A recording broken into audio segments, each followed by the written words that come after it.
안녕하세요. 매일 새로운 사연을 전하는 읽어주는 사연 라디오입니다. 구독과 좋아요, 많은 공유 부탁드립니다. 오늘의 사연 시작하겠습니다. 안녕하세요. 남편과 이혼 후 하루하루 즐거운 인생을 살아가고 있는 30대 여성입니다.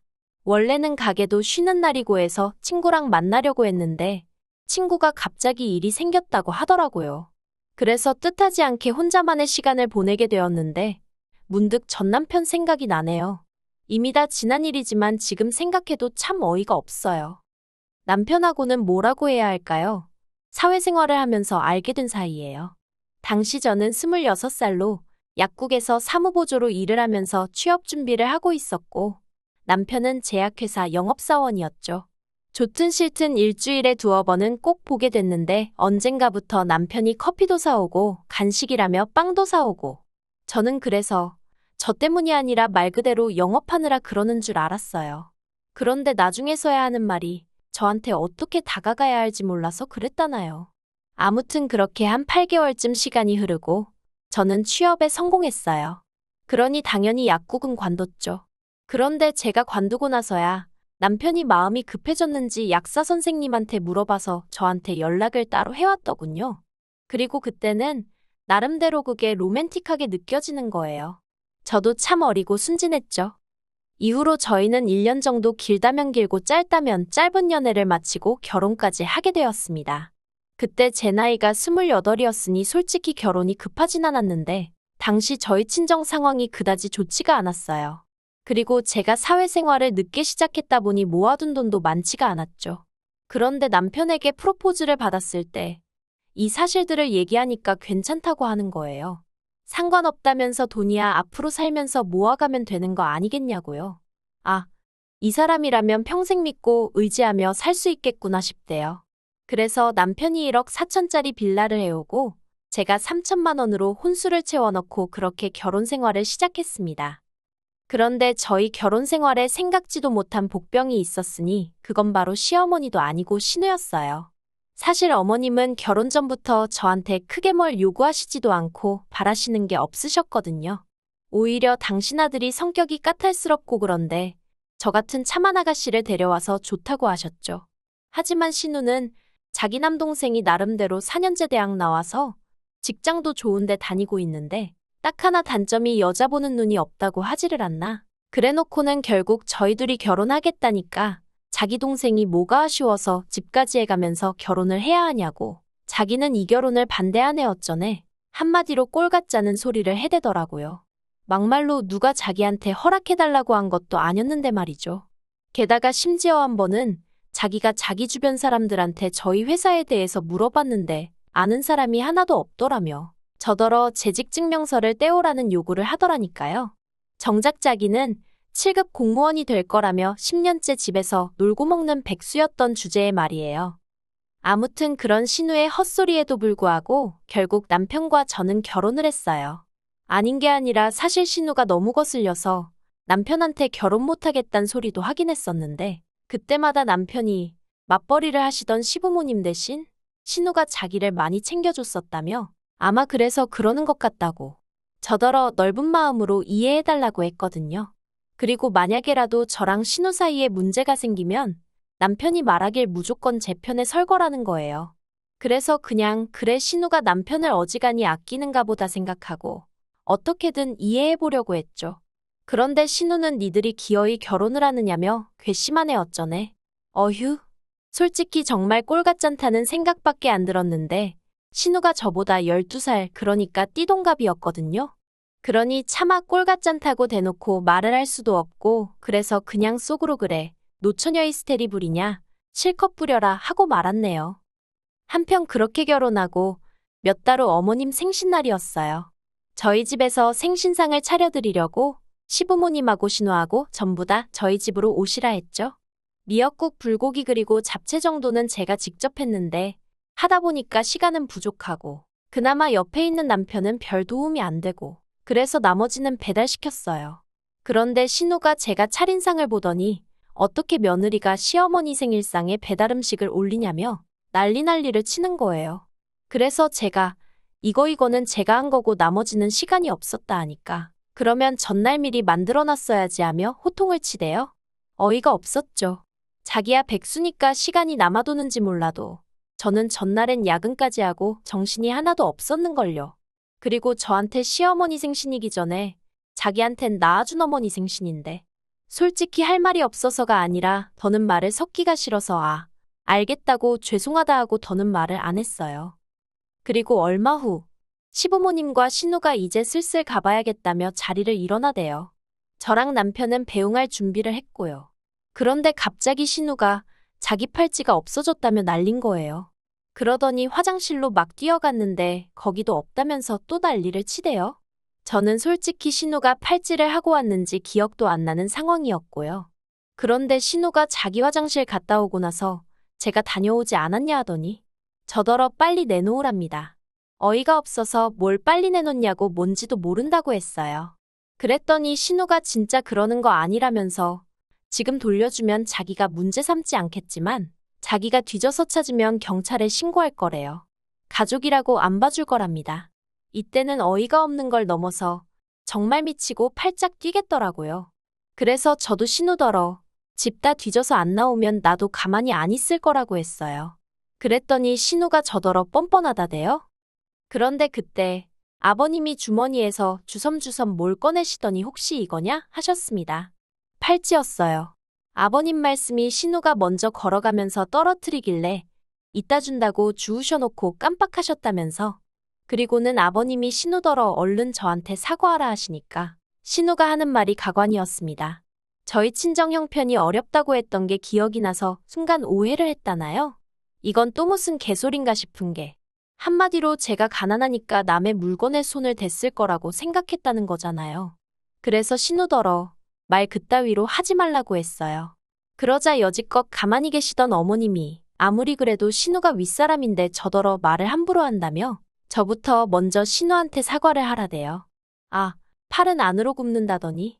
그래서 그 일로 제 딴에는 정말 잘해보려고 만든 자리였는데 신우하고는 물론이고 시부모님과도 사이가 틀어졌어요. 제 나름대로 시부모님은 그래도 경우도 있으시고 좋은 분들이라고 생각했기 때문에 실망이 더 컸죠. 그리고 이후로 시댁과는 대면대면한 사이를 유지하면서 지냈습니다. 명절이나 시부모님 생신 정도에만 찾아뵙고 신우 생일 같은 날은 남편 혼자만 보내고 그랬어요. 그러나 중에 딸아이를 낳으면서 일하랴 키우랴 생활이 바빠지기도 했고요. 또 달라진 게 있었다면 제가 다니던 회사를 관두고 친정아버지 식당 일을 돕게 되었네요. 앞서 제가 결혼 당시에 친정 형편이 좋지 않았다고 얘기했는데 그게 무슨 말이냐면 사실 아버지께서 작은 식당을 하셨는데 장사가 너무너무 안 됐어요. 친정아버지 딴에는 어떻게든 살려보신다고 사시는 아파트를 담보로 대출까지 받은 상황이라 정말 말도 아니었네요. 그런데 사람 일이라는 게 정말 한치 앞을 모른다더니 제가 결혼하고 1년쯤 지났을 땐가 친정아버지 식당이 방송국의 도움을 받아 메뉴부터 시작해 가게 인테리어까지 싹 바꾸게 되었거든요. 그리고 이후로 정말 놀랍게도 전국 각지에서 손님이 몰려오기 시작하는 거예요. 심지어 어떤 대기업에선 협업 제안도 해왔고요.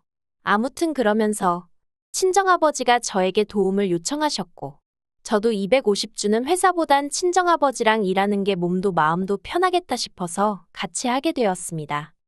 그리고 이후로 친정아버지가 매달 400에서 450씩 챙겨주셨고 그러니 당연히 돈도 전보다 많이 모이겠거니 싶었습니다. 그런데 남편에게 한 번씩 물어보면 생각보다 돈이 모여있질 않는 거예요. 이상했죠. 아무리 제가 수학을 잘 못해도 그 정도 머리는 돌아가는데 안 되겠다 싶어서 남편한테 재정 상황 좀 전부 다 오픈을 해보라고 했어요. 이때만 해도 경제권이 남편에게 있었거든요. 그런데 남편이 그냥 무턱대고 걱정할 거 없다. 자기가 다 알아서 관리하고 있다 하며 얼렁뚱땅 넘어가려고 하는 게 여자의 촉이라고 해야 할지 딱 뭔가 있다는 감이 오대요. 그래서 이제 남편하고 말 그대로 대판 싸웠습니다. 까라고 왜 못 가냐고 혹시 도박했냐 아니면 여자 생겼냐. 그러자 남편이 한다는 말이 실은 신우에게 돈을 좀 빌려줬답니다. 정말 그 말을 듣는 순간 화가 머리끝까지 올라오더라고요. 내가 신우를 얼마나 싫어하는지 알면서 어떻게 나랑 상의도 없이 신우한테 돈을 빌려줬나 싶은 게 배신감까지 느껴졌달까요? 금액도 한두 푼도 아니고 자그만치 2천이었어요. 아니, 백수신호 뭘 믿고 2천이나 빌려줬냐고 제가 악을 썼습니다. 마음 같아선 진짜 애아빠만 아니면 머리털을 다 잡아뜯어놓고 싶은 심정이었죠.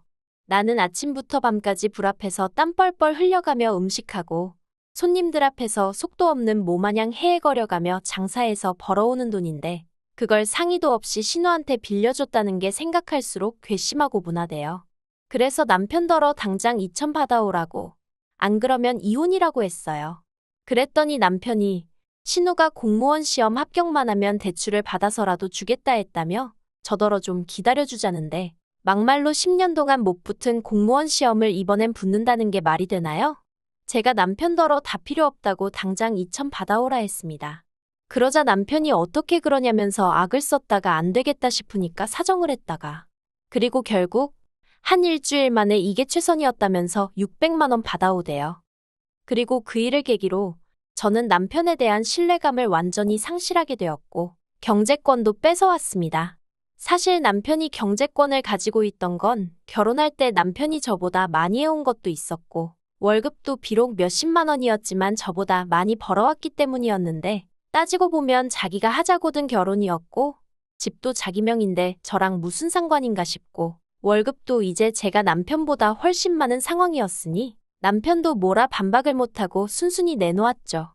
그리고 그때부터 돈 관리도 각자 하기 시작했네요. 그런데 작년 이맘때쯤 저와 남편이 이혼을 하게 된 결정적인 사건이 벌어졌습니다. 그건 바로 신우의 연애 때문이었어요. 아니, 작년 봄이었나. 언젠가부터 신우가 혼자 콧노래를 부르고 아주 그냥 꼴값을 떨더라고요. 그리고는 뭐 한다는 말이 요새는 연하남을 만나는 여자가 진짜 승자라느니 어떻다느니. 그래서 저는 속으로 연하남이고 나발이고 시집이나 가라 생각했는데 알고 보니까 저랑 동갑인 신우랑은 띠동갑인 남자친구가 생겼다는 거예요. 황당하고 어떤 미친 엑스인가 싶고 이건 뭐 부러운 게 아니라 말 그대로 진짜 기도 안 찼어요. 그래서 제가 남편더러 어디서 사기꾼한테 속은 거 아니냐니까 남편이 저더러 심보가 왜 그렇게 고약하냐면서 핀잔을 주대요. 하지만 세상 사는 게 무슨 드라마도 아니고 제가 신우를 싫어해서 더 그렇게 느꼈을 수도 있지만 아무리 생각해도 납득이 안 되더라고요. 신우 말로는 키 183에 사업하는 남자라는데 그렇게 잘난 남자가 왜 12살이나 많은 백수 신우를. 하지만 이런 얘기를 할 때마다 남편은 제가 신우를 질투한다는 둥, 자격지심이라는 둥. 그래서 제가 남편더러 신우더러 조심하라 하라고 그리고 그 말을 마지막으로 더는 이러쿵저러쿵 말을 안 했네요. 그런데 아니나 다를까 그 얘기 나오고 2달이나 지났나? 신우가 남편한테 연락을 해왔답니다. 자기 남자친구 그러니까 신우가 사귄다는 연하남 사업자금에 뭐 문제가 생겨서 계좌가 동결이 됐다나 어쨌다나 하며 급하게 1억이 필요한데 그 돈을 좀 해달라고 하더래요. 그리고 멍청한 저희 남편이 그 말을 그대로 믿고는 저한테 빨리 1억 좀 만들어 달라는데 미쳤나 싶더라고요. 일단 1억이 있지도 않았고 아니 신우랑 결혼을 한 것도 아닌데 그걸 왜 우리가 도와주냐고 안 된다 했죠. 그랬더니 남편이 이번 일만 해결되면 둘이 결혼한다고 하더라며 자기 누나가 드디어 운명의 반쪽을 만났다고 저렇게 좋아하는데 어떻게 한 가족이 돼서는 모른 척하느냐고 우리가 도와주자며 계속 고집을 부리는 게 아니겠어요? 보다 못한 제가 냄새가 난다고 사기라고 무슨 사업체가 뭘 했길래 자금이 동결이 되고 1억 같은 소리 한다고 이러쿵저러쿵 설명하기도 귀찮았지만 구구절절 설명하며 안 된다고 했어요. 하지만 남편도 뭐에 눈이 돌아간 건지 갑자기 난데없이 자기는 결혼할 때 집 해왔는데 저더러 너는 뭐 해왔냐면서 그때 못 해온 거 지금 돈으로 달랍니다. 참나, 무슨 이런 인간이 다 있나 싶대요. 그래서 그렇게 못하겠다니까 그럼 저희 친정부모님한테 자기가 직접 얘기를 해야겠다는 거예요. 그리고 그 소리까지 들으니 이 인간이 미쳐도 단단히 미쳤구나 싶은 게 그래서 제가 그렇게 하기만 해보라고 그랬다간 이혼이라니까. 저더러 툭하면 이혼 타령하는 거 지겹지도 않냐면서 빈정거리는 거예요. 이혼하면 여자만 손해라면서요. 아, 정말 안 되겠구나. 그래서 제가 정말 구제불능이구나 하고는 이혼하자 했습니다. 정말 내 손엔지 한 번 두고 보자고요.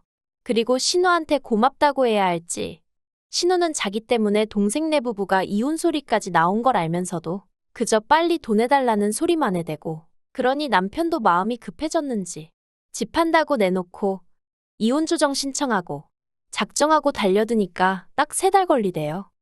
그나마 그 빌라도 집이라고 쬐금 올라서 1억 6천엔가 팔았는데 제가 5천 갖고 나머지는 남편이 가져갔어요. 아이 양육비로 한 달에 50만 원씩 준다고 했는데 솔직히 그 돈 안 받고 애 안 보여주고 싶은 마음이었죠.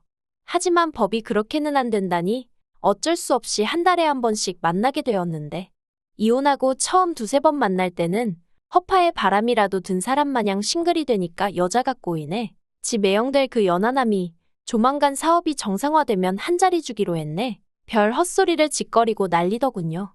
그러면서 저더러 후회하지 이러면서 빈정거리고. 그런데 올해 초부터 볼 때마다 살이 쭉쭉 빠져있질 않나. 얼굴은 죽상을 하고 있고. 그러더니 급기야 2~5달 전에는 제 앞에서 무릎 꿇고 울대요. 자기 좀 살려달라나 어쩐다나. 그래서 제가 왜 그러냐니까 한다는 말이 그 연하남이 연락이 안 된다면서, 사업장이라는 데도 찾아가 봤는데 그런 사람은 없다고 하고, 미치겠다면서, 심지어 투자를 하면 지분이 어떻고 해서 그 말에 혹해 회사까지 때려치고 퇴직금 고스란히 거기다 안겨줬답니다. 그래서 제가 신우는 뭘 하냐니까, 신우도 알아놓았다면서 지금 자기네 집 줄초상 치르게 생겼다고, 자기가 지금 기댈 사람이 저밖에 없다면서. 진짜 제정신인가 싶은 거예요. 그래서 됐다고 내가 똥통에 같이 빠져 죽을 일 있냐 했습니다. 사람이 말할 때는 귓등으로도 안 듣더니 이제 와서 왜 이러냐고. 싫다고 했죠. 어우, 어찌나 징글징글한지. 마음 같아선 친정아버지 가게만 아니면 어디로 딸 데리고 꽁꽁 숨어버리고 싶은 심정이네요. 누가 저더러 그래도 애아빠인데 한 번쯤 기회를 다시 주는 건 어떻냐고 묻던데, 애아빠가 뭐 대수인가요? 그런 생각 없고 무책임한 아빠는 차라리 없는 게 낫다고 봅니다. 긴 이야기 들어주셔서 감사합니다. 오늘의 사연은 여기까지입니다. 구독과 좋아요, 알람 설정해주시면 앞으로 더 좋은 사연으로 찾아오겠습니다. 감사합니다.